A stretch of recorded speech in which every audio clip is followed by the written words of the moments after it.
Hello बच्चों, आप देख रहे हैं इलाइट एकेडमी यूट्यूब चैनल और मैं हूं आपका दोस्त डॉक्टर चंद्रकांत। तो हम कंटिन्यू करते हैं। लेक्चर नंबर 7 में हमारे 4th प्रॉब्लम तक हो चुके थे टाइप नंबर 2 के। अभी हम लेक्चर नंबर 8 में आगे के प्रॉब्लम हम कंटिन्यू करेंगे। ठीक है, ये प्रॉब्लम में थोड़ी वेराइटी है। लेक्चर 7 में जो प्रॉब्लम्स हमने देखे थे वो सभी प्रॉब्लम्स अगर आप केयरफुली देखोगे तो सभी लीनियर इक्वेशंस है।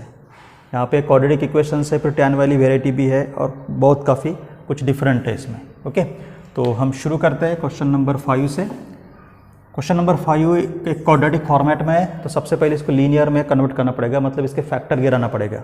ठीक है, तो पहले गिवन इक्वेशंस में लिख लेता हूँ 3 sin square x plus 10 cos x minus 6 equal to 0। तो इसको हमें एक फॉर्मेट में कन्वर्ट करना पड़ेगा। जैसे साइन है तो साइन को कन्वर्ट करना पड़ेगा कॉस में। ठीक है, क्योंकि कॉस को तो हम यहाँ पे कन्वर्ट नहीं कर सकते। तो we know that 10th standard का formula sine square X is equal to 1 minus cos square X plus 10 cos X minus 6 equal to 0। ठीक है, चलो सिंप्लीफाई करें इसको। 3 into 1 3 minus 3 cos square X plus 10 cos X minus 6 equal to 0। Okay, चलो quadratic format में लिखो 3 cos square X minus 3 cos square X plus 10 cos X 3 minus 3 is equal to 0।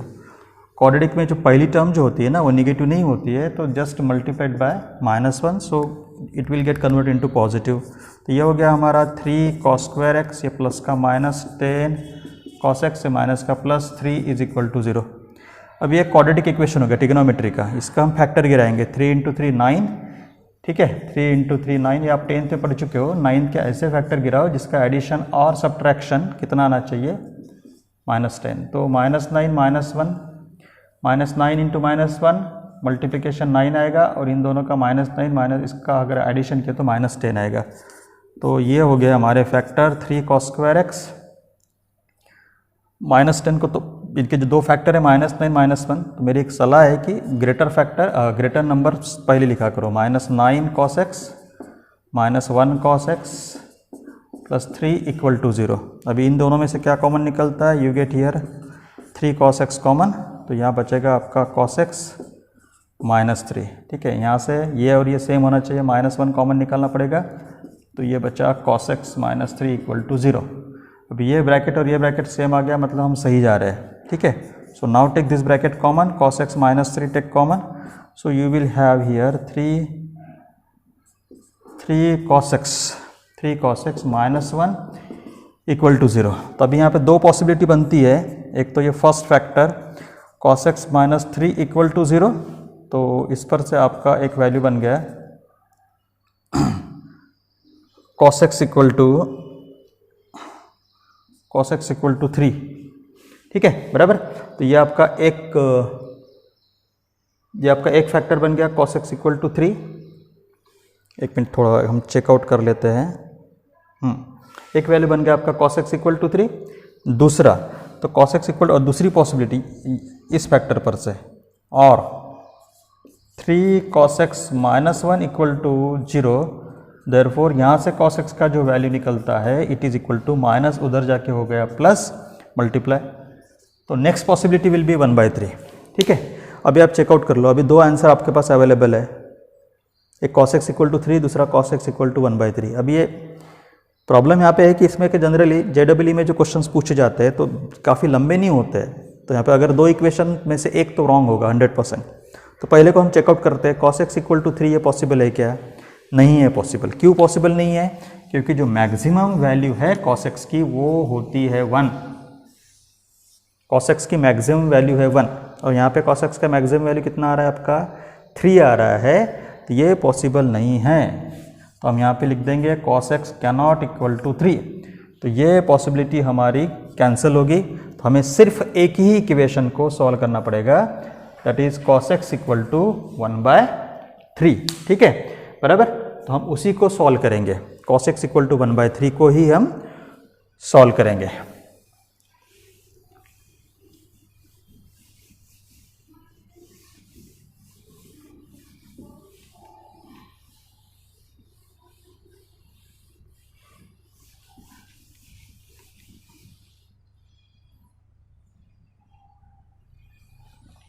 चलो continue करते हैं। तो अभी इसी को सॉल्व करते हैं हम। cos x equal to 1/3, cos x equal to 1/3 इसको हम सॉल्व करते हैं। तो इसको भी स्टैंडर्ड पैटर्न में बिठाना पड़ेगा। स्टैंडर्ड पैटर्न हमारा क्या है? स्टैंडर्ड पैटर्न है cos theta is equal to cos alpha, ये कांस्टेंट वाला वैल्यू, ठीक है। सो इधर भी cos होना, तो cos की कौन सी वैल्यू 1/3 है? स्टैंडर्ड में तो एक भी नहीं है, जैसे 0, 45 डिग्री, 30 डिग्री, 60 डिग्री, 90 डिग्री, ऐसे कोई भी वैल्यू 1/3 नहीं है। तो हम इसको एज्यूम कर लेते हैं कि ये equal to suppose 1/3 is equal to suppose cos alpha, ठीक है। इसको हम एज्यूम कर लेते cos अल्फा, तो ये अल्फा इक्वल्स टू क्या हो जाएगा? cos इनवर्स ऑफ 1/3, ठीक है। अभी देखो स्टैंडर्ड फॉर्मेट लगेगा, ठीक है। तो स्टैंडर्ड फॉर्मेट क्या होगा अभी आपका ये जो इक्वेशन है 1/3 के जगह पे I will write down here cos alpha, ठीक है। तो ये इसका जनरल सोल्यूशन क्या होता है? cos x equal to general solution क्या होता है? जनरल सोल्यूशन क्या होता है? तो यहाँ पे मैंने आपको फार्मूला लिख के दिया हूँ। इस केस में फिर जनरल सोल्यूशन आपका क्वेश्चन नंबर 5 जनरल सोल्यूशन होता है theta equal to 2n pi plus minus alpha, 2n pi plus minus alpha. अगर आपका cos theta equal to cos alpha इस पैटर्न का प्रॉब्लम है तो इसका readymade answer general solution theta equal to 2n pi plus minus alpha. तो इस case में सिर्फ थीटा के जगह पे क्या है? x है, तो यहाँ आंसर आएगा हमारा x equal to 2n pi plus minus alpha. तो अल्फ़ा की वैल्यू हमें प्रॉब्लम में पता नहीं है, तो अल्फ़ा की वैल्यू हमने क्या लिखेंगे यहाँ पे हम? cos inverse 1/3। अगर ये वैल्यू स्टैंडर्ड होती 0 या 0 में बैठती, या फिर कोई भी 0 है, 30 डिग्री है, 45 डिग्री है, 60 डिग्री है, 90, तो हम वो लिखते। तो ये हमारा फाइनल आंसर हो गया। ओके, ये हो गया हमारा क्वेश्चन नंबर 5, ठीक है। अभी हम फोकस आउट करते हैं क्वेश्चन नंबर 6 पे, ठीक है। समझ में आ गया आपको?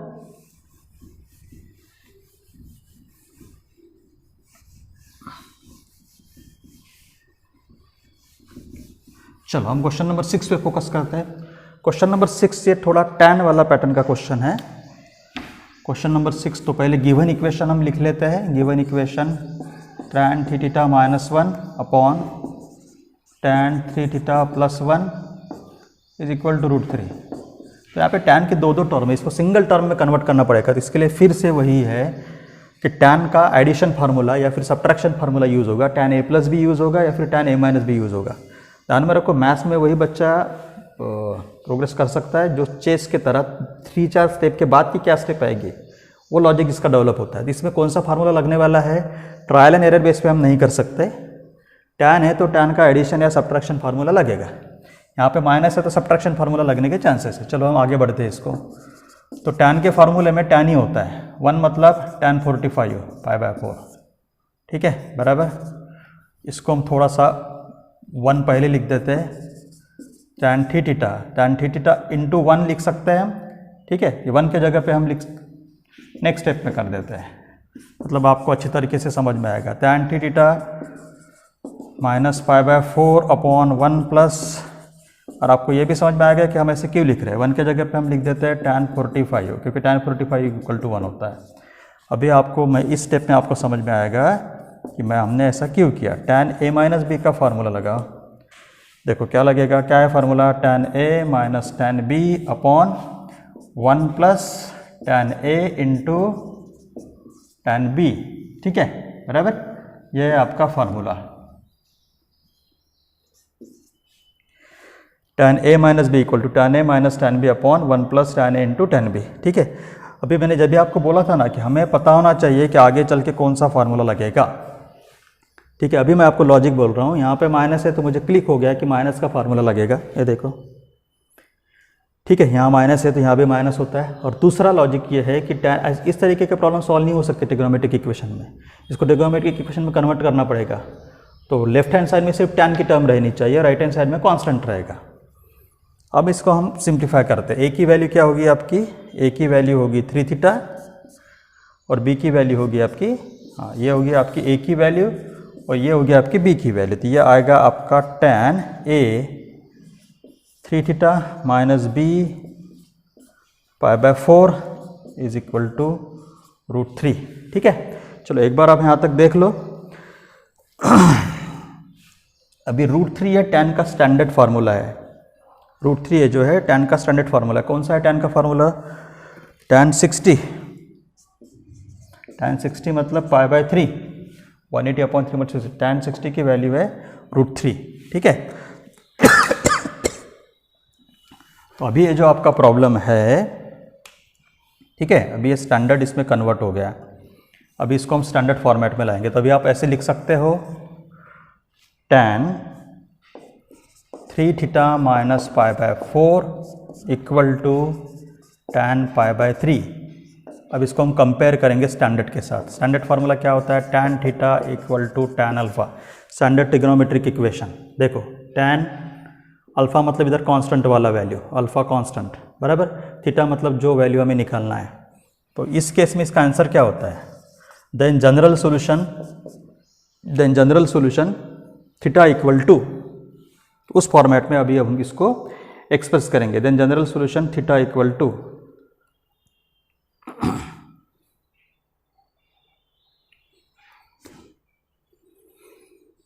ठीक है, हमारा ये स्टैंडर्ड फॉर्मेट में प्रॉब्लम आ चुका है। ठीक है, तो अभी हम इसको क्या करेंगे,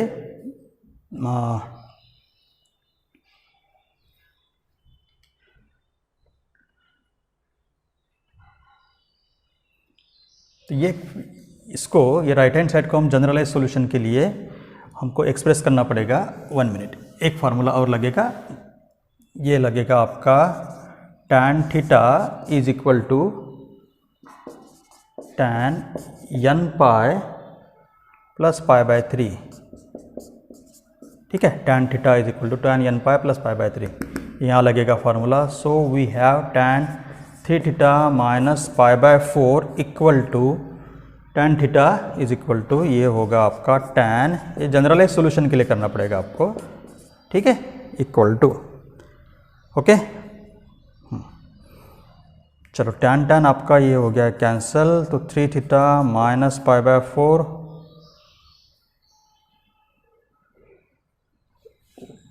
1 मिनट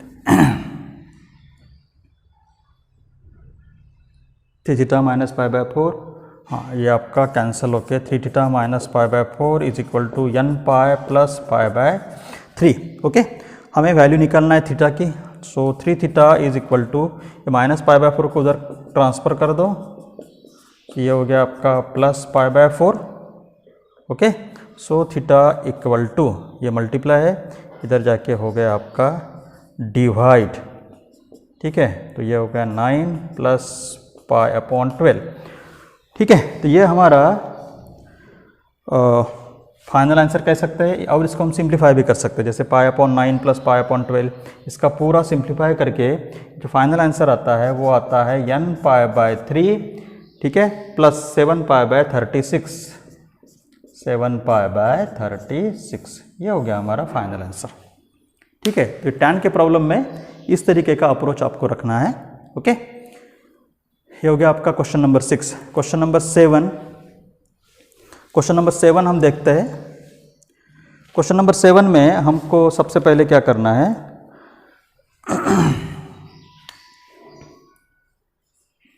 क्वेश्चन नंबर 7 देखो। क्वेश्चन नंबर 7 में क्या है? क्वेश्चन नंबर 7 है हमारा 2√3 cos theta is equal to tan theta. काफ़ी डिफरेंट टर्म्स है, इसको कोई भी एक सिंगल टर्म में हमको कन्वर्ट करना पड़ेगा। तो ये हो जाएगा 2√3 cos theta is equal to tan theta, मतलब क्या है आपका sin theta upon cos theta. कोई भी सिंगल इसमें कन्वर्ट करो, cos थीटा को ट्रांसफ़र करो इधर, तो ये हो जाएगा आपका cos square theta is equal to sin theta. फिर से डिफरेंट टर्म्स है, इसको एक इसमें कन्वर्ट करना पड़ेगा। तो हमको cos स्क्वायर को हम इजीली साइन में कन्वर्ट कर सकते हैं। cos स्क्वायर थीटा मतलब क्या, 1 minus sine square theta is equal to sine theta. ठीक है, बराबर। चलो सिंप्लीफाई करो, तो ये होगा आपका 2√3 into 1 minus 2√3 into sine square theta, ये साइन थीटा इधर ट्रांसफ़र करो, minus sine theta equal to 0। ठीक है, तो सिंप्लीफाइड करो, 2√3 sine square theta minus sine theta ठीक है, +2√3 इज इक्वल टू 0। ओके, ये यहाँ पे हमारा माइनस है। अब ये क्वाड्रेटिक इक्वेशन का पैटर्न बन गया है, लेकिन क्वाड्रेटिक इक्वेशन में जो पहली टर्म है वो क्या होनी चाहिए आपकी, प्लस होनी चाहिए। तो मल्टीप्लाइड बाय -1 कर देता हूँ, तो ये 2√3 इंटू साइन स्क्वायर थीटा, ये माइनस माइनस हो गया या प्लस -2√3 इक्वल टू 0। अभी ये क्वाड्रेटिक इक्वेशन हमें सॉल्व करना पड़ेगा, उस पे से हमें फाइनल आंसर निकालना पड़ेगा। ठीक है, एक बार आप ये देख लो, क्योंकि वो जो क्वाड्रेटिक इक्वेशन है उसके फैक्टर देख लेते हैं, एक बार चेक कर लेते हैं हम। और क्वेश्चन नंबर 8 जो है, हम आपको क्वेश्चन नंबर 8 आपको होमवर्क के लिए दे रहे हैं। इस टाइप का एक पैटर्न हमने आपको ऑलरेडी सॉल्व कर चुके हैं। क्वेश्चन नंबर 8 मैं आपको होमवर्क के लिए दे रहा हूँ। अगर आपको नहीं आता है तो आप प्लीज़ हमारा जो कमेंट बॉक्स है उसमें आप कमेंट डालो, उसका रेडीमेड सॉल्यूशन आपको व्हाट्सअप किया जाएगा, या फिर टेलीग्राम ग्रुप चैनल हमारा ज्वाइन कर लो। टेलीग्राम ग्रुप में भी आपको इसकी PDF प्रोवाइड किए जाएंगे।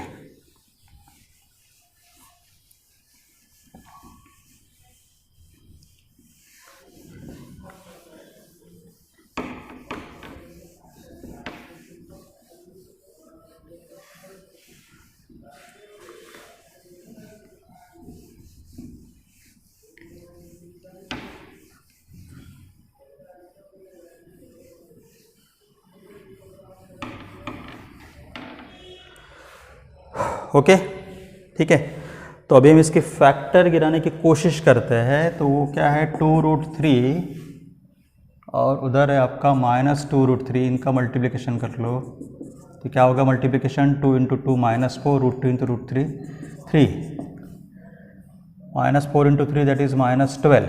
इसके ऐसे फैक्टर गिराना है कि -12 के दो फैक्टर जिसका एडिशन और सब्ट्रैक्शन, ये बीच वाली टर्म आनी चाहिए, दैट इज़ 1।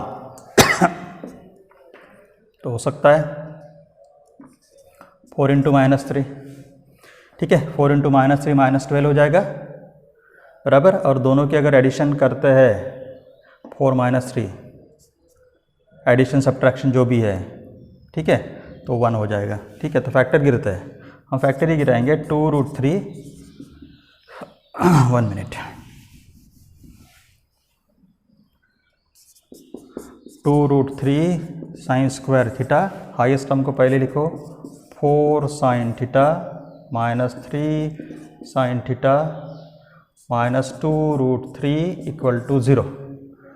ओके, अब यहाँ से कॉमन क्या निकलेगा आपका, कॉमन निकलता है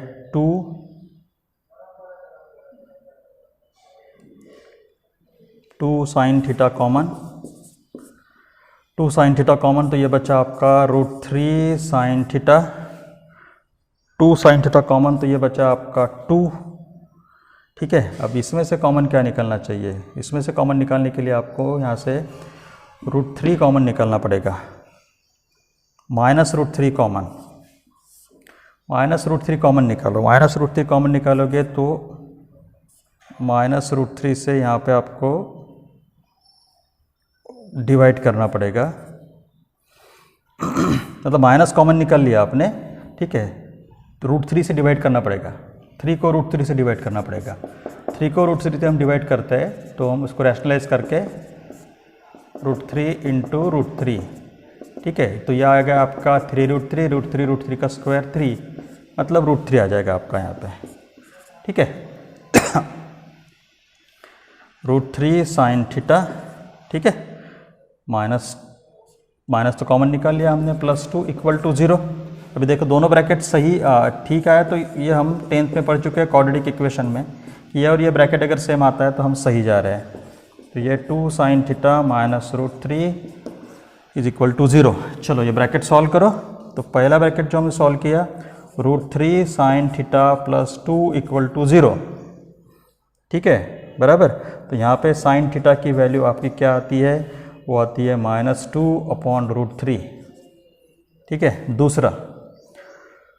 दूसरा factor 2 sine theta -√3 equal to 0, तो यहाँ पे साइन थीटा की वैल्यू आती है आपकी √3/2।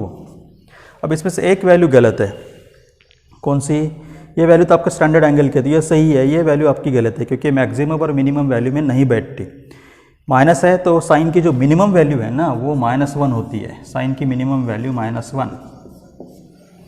ये उससे ज़्यादा है, ये इससे ज़्यादा है, ठीक है, ये उसके पैटर्न में नहीं बैठ रहा है, तो अल्टीमेटली ये आपका आंसर गलत है। आपको इसी के लिए ही सॉल्व करना है, ठीक है। आप एक बार देख लो, फिर हम कंटिन्यू कर लेते हैं, ठीक है। यहाँ तक समझ गए? अभी हम उधर कंटिन्यू कर लेते हैं। ये क्वेश्चन नंबर 8 जो है ये मैं आपको होमवर्क के लिए दे रहा हूँ।